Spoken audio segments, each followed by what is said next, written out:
নদীর ধারে ছোট্ট গ্রামটা, সেখানে সবাই জলালকে চেনে। লম্বা শান্ত স্বভাবের, চোখে এক রাশ নীরবতা।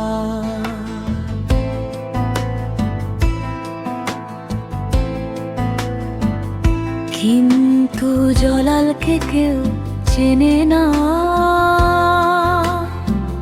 সুন্দর নামে।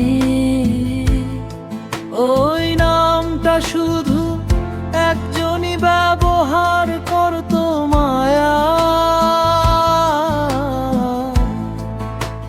মায়া এসেছিল এক বর্ষার বিকেলে,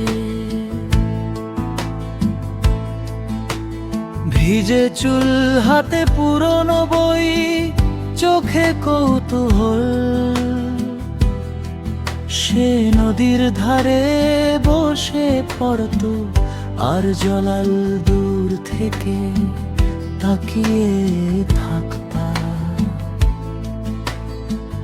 কথা শুরু হয়েছিল খুব সাধারণ ভাবে, এই নদীর কিনার। জলাল বলেছিল নাম আছে,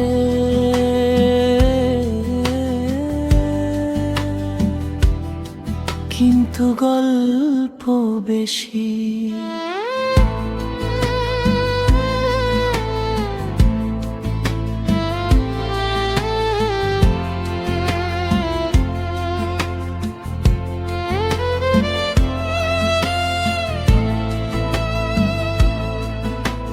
তারপর গল্পই হলো তাদের ভাষা। জলাল নদীর গল্প বলতো মায়া শহরে।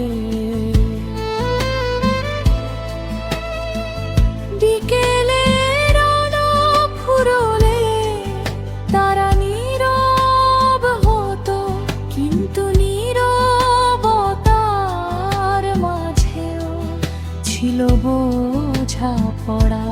মায়া জলালকে ডাকতো, জলাল সুন্দর কোনো কারণ ছাড়াই। জলাল হাসতো, সেই হাসিতে ছিল লাজুক আনন্দ।